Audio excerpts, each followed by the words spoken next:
Hi all and welcome to this week's Retvlog, the weekly vlog dedicated to Retribution Paladins of World of Warcraft. And a few things I'm going to talk about here. It's no single topic. I'm going to talk about the current bug with the tier 21 4-set bonus. Will we keep Wake of Ashes in the next expansion? How will Titanforged Weapons affect us in the next expansion? But first, what I'd like to do is share with you one of the reasons I really love Paladins in World of Warcraft. Sometimes you might think, well, I keep complaining about this and complaining about that. You know, wheelchair meme, all the rest of it. But I love Paladins in World of Warcraft. And last night I was streaming and came across just such an example. So what happened was I was out doing World Quest and I was attacking one of the World Quest bosses. And one of the nastier ones, just like a flurry type thing. So I was just beating that up. I didn't have my Warframe up at the time. And a couple of Horde players came along, which is not unusual. I'm on a PvP realm, so, you know. I'm always a little bit wary of people ganking me, but the vast majority don't. The vast majority, just like me, they're just wanting to go around their business. And so I'm attacking, they're attacking the boss as well, it's all fine. And then I get hit, really big hit by this thing, and the shaman starts to attack me a little bit. And then I heal myself up, and then he stops attacking me. And then the same thing happens, I lose a load of health, and he starts attacking me again. I'm thinking, right, he's obviously...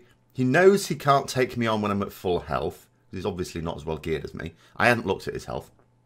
But when he sees I've lost a load of health, he fancies his chances. Now, at this point, I was just trying to just get away from this boss because it was like flurry and God knows what. And then they killed me. Now, I'd used lay on hands on myself. Just as one heal to myself. So I still had the forbearance from that. Didn't actually realise. So they just straight up killed me. I thought, I'm not having this. Went back there really quickly, rezzed up, and was able to kill the shaman, kill the warlock first actually, then kill the shaman. There were other Horde players around. When I knew this, and I knew that they were very likely to see me as the aggressor at the very least, or just take the opportunity to go, do you know what, there's loads of us against one, we'll beat him up. And of course, but as soon as I'd killed the warlock and the shaman, I had no beef with the rest of them. The warrior, or someone procs the bubble, and just Hearthstoned out of there. And it just reminded me of when I used to do quite a lot of battlegrounds, like in Vanilla and TBC. You know, I used to do a fair amount of battlegrounds. And Alterac Valley was always the great one, because you would very often... It was the nearest... Alterac Valley is the nearest you ever come to a proper sort of bit of warfare in World of Warcraft. I mean, that's always my issue with PvP in World of Warcraft. There's none of that warfare aspect. I'm going to be doing a video on that tomorrow, actually. Well, it's going to go on Patreon tomorrow. Coming out on YouTube later on next week. But you get this sort of standoff. Now, in a situation like that where you've got a load of Alliance on one side and a load of Horde on the other side, as a melee, it's not a brilliant position to be in, because you go charging off there, you're just going to die.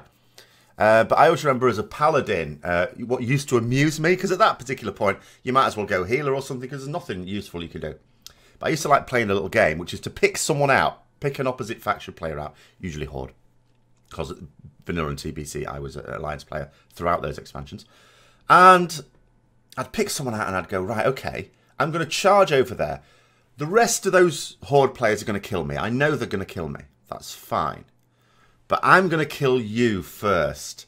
And I used to do that. It was absolutely brilliant. You'd be able to burst them down quickly enough. Maybe you'd have to use your bubble.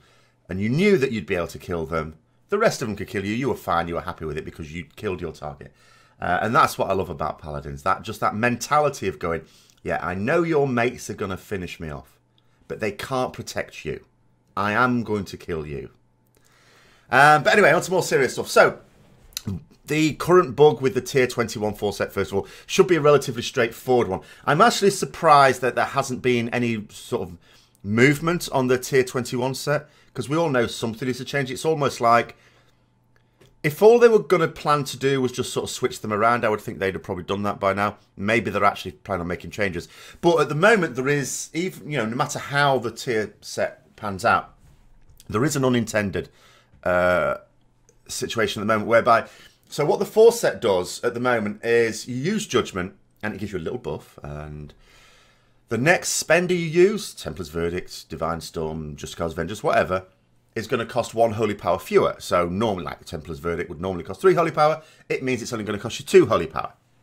But there's a bit of a problem when either you're using Soul of the High Lord, or for whatever other reason you're using Divine Purpose, don't do the second one, and you have a Divine Purpose proc at the same time. So you have a Divine Purpose proc, you use Judgment, then you use a Spender. Now it's consuming the Divine Purpose proc. Now that's fine, obviously, whenever you've got a Divine Purpose proc, the next Spender you use will use that proc up. That's fine. But you'd expect to still have the buff from the Judgment so that your next Spender is the one that costs 2 Holy Power. But that's not what's happening. The Divine Purpose proc is consuming that benefit from the 4-set. That, I gather, is unintended, and it is something that they don't want to go live. So that is something at least that should be fixed. So anyone that's sort of concerned about that, my information is that that should be dealt with. I mean, obviously, you know, it's getting close now, but I would, surely next week there's going to be another build on the PTR or some explanation of what's going to happen with those tier set bonuses and some changes necessary. But at the very least, hopefully, that is one of the ones that's going to be changed. Now, Wake of Ashes, we come to it. So, obviously at BlizzCon, people got to play some Battle for Azeroth. And, of course, they're using characters that don't have artifact weapons because it's Battle for Azeroth. And we've got rid of the artifact weapons by then. And some people were noting that in the place of Holy Wrath, in the talent tree, we had Wake of Ashes. It's like, okay, we're losing Wake of Ashes for that then. And I sort of said at the time, well, you know, don't read too much into it. They had to just quickly come up with something. They will only really be now sorting out classes. But we also know that they're not just wholesale making them baseline. They were talking in that Q&A about Thete, the artifact ability of Beastmaster Hunters, not carrying through into Legion. Battle for Azeroth. He was saying, you know, it wouldn't necessarily make sense to get new players to go back and do that quest line in Legion content. So, that sounds like the sort of thing that's going to be removed. Now, they did sort of talk about the idea that, you know, that something else may come into the game to compensate for that. But it did get me thinking, so we've now got some official confirmation that they're not just going to automatically make all the artifact abilities baseline. Bear in mind there were other artifact abilities as well, more minor ones. I mean, for us, for example, we've got the fact that Templar's Verdict in Divine Storm basically copies itself with a bit of extra damage. That's most easily lost. The fact that Divine Storm goes 20 yards forwards, that would be missed. I'm not actually sure which one I prefer, by the way. There's pros and cons to both forms of Divine Storm there, but going 20 yards forward certainly would, if that was removed, that would certainly change the way you use Divine Storm. In terms of position, we've got the one that breaks us out, so I can't remember the name of it, Will of the Ashbringer or something, that breaks us out of stuns every now and then. We've got the reduced cooldown on forbearance, all these sort of things, but would be most easily missed. But the Wake of Ashes would not be easily missed. But the fact that, you know, they are sort of talking about some artifact abilities of other specs not carrying on to Battle for Azeroth does mean that I'm not as confident as I was that Wake of Ashes would be carried forward. I don't think it should be a talent. I certainly don't think it should be a talent competing with Crusade, because apart from anything else, I do think that Wake of Ashes is an important part of our rotation, but most especially with Crusade, because it is something that at the start of a fight or a start of a pull, or even just when you're using Crusade at any point of a fight, allows you or helps you to build up those stacks much more quickly. You know, because the way it is as I go in at the moment is not as a Blood Elf. I have 3 Holy Power, I spend it, then I use Wake of Ashes, and then I've got 5 Holy Power. Spend 1 Crusader Strike, can spend again, and it helps you ramp up that Crusade much more quickly. And of course, the quicker you can, it's not just about getting up to 15 stacks as such. You know, just getting more stacks very quickly, remember, is increasing your haste as well. It helps other things come off cooldown, so you can build up the rest of the stacks more quickly as well. So, yeah, the idea that you can go spend 1 ability, spend 1 ability, spend 1 ability is phenomenally useful for getting, you know, 9 stacks up really quickly. And then your haste is so much higher that the rest of them come that much quicker as well. And especially as we lose the Wrath of the Ashbringer trait, so it'll just presumably be a baseline 20 seconds, unless something changes in that regard, which I suppose it might. It'd be interesting to note, you know, did they change Avenging Wrath? You know, would they change it up to 30 seconds to compensate that? I mean, I would hope not, because I say my main problem with Crusade has always been it's the extra duration that makes it too strong. And if they kept it at 20 seconds, And you can, with Wake of Ashes, you can build up those stacks fairly quickly and get decent use out of it. But if you couldn't, then my fear would be that Crusade would then be too weak. You know, you go from a situation where it's too strong not to take to too weak, weaker than baseline Avenging Wrath. And that was a very tricky balancing act that Blizzard were wrestling through all the way through Alpha and Beta when Crusade appeared in our talent tree, because I mean, it wasn't there right from the start in Alpha, but when it did appear, that was the key problem with it. You know, it lurched from being too powerful not to take to too weak to take. But anyway, you know, that's on that one. Now, Titanforged Weapons. Last topic here, and people have sort of been asking about this. Of course, we do technically have Titanforging on weapons in Legion because relics, Titanforge, and relics determine the item level of our weapons. But there's 3 of them. And this is what I've always sort of said. The fact that there's 3 of them sort of smooths out the disparity between the very lucky and just the ones with average luck. Because if you're the ones who are very lucky need 3 pretty much max Titanforged relics. There are some people that will have these, of course, but they're much fewer in number than if it was just 1 bit of phenomenal luck. I mean, you get, at the moment, 955 relic, you're really lucky, but next tier, that equivalent, if it wasn't for relics, it was just weapons, that just means you've got the best weapon in the game, or the highest item level weapon in the game. So how does that affect, I mean, of course it affects potentially anyone, but how much will it affect Rets? Well, for that, we can take a little look at when the Netherlight Crucible came out, if I just take your mind back there. So what happened when the Netherlight Crucible came out? A number of specs received buffs. They didn't receive those buffs because those specs were performing poorly. It was purely because as soon as the Netherlight Crucible went live, people had the ability to instantly raise the item level on all of their relics. Didn't matter where they were in terms of artifact power, straight up increase the artifact level, the item level, sorry, of their artifacts. So what that meant was that all of a sudden your artifact item level was way ahead of your average gear. At the moment, for example, my artifact item level is 873.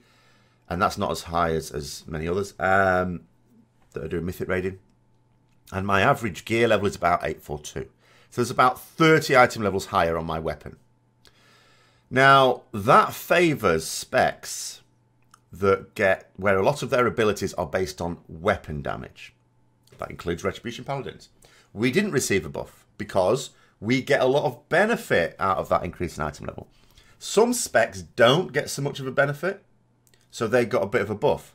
Windwalker Monks, I think I'm right in saying this, got the biggest buff because they benefit the least from that. Because their abilities, I think, based more on attack power than weapon item level. So we can sort of see in the next expansion, those specs that didn't receive a buff at all are going to be the ones potentially hardest hit by the RNG nature of Titanforging, because the difference between getting really lucky and getting a high Titanforged weapon and just getting the baseline version will be more than a little significant. So is this something that's going to particularly affect Retribution Paladins? Yes, I think it is. I think it is something we should be a little bit concerned about. In terms of practical things that can be done about it, I think the answer is nothing. People will naturally go, well, this is a problem with Titanforging. Titanforging should go. As I'll always say, and I'll keep saying, Titanforging does exactly what Blizzard wanted it to do right from the start. And the other thing we have to bear in mind is some people make the mistake of thinking that it's one of these situations where the community don't like Titanforging, and for some reason Blizzard do. That's not true at all. The community do like Titanforging. The Mythic raiding community don't like Titanforging. We don't like Titanforging as Mythic raiders. Heroic raiders love it. Normal raiders love it. People who don't raid love it. Everyone loves Titanforging. It's only Mythic raiders that don't.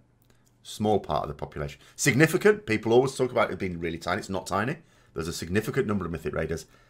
But nonetheless, it's still a small minority. So there is no reason for Blizzard not to keep it in the game, because the vast majority of players enjoy it, love it, potentially benefit from it, and even when they don't benefit from it, are not harmed by it. So it is here to stay. So if there is a solution to this problem, that's not it. But anyway, those are sort of my thoughts on a few little topics there. If you've got anything you particularly want me to discuss, then put those in the comments below. If you've got any comments about what I've been talking about, put those in the comments below. If this is the first time you've come across my channel, don't forget to subscribe, please. And if everyone gives it a like, assuming you liked it, of course, that'd be fantastic as well. Share it with other people that you think might be interested. And until next time, I'll see you later.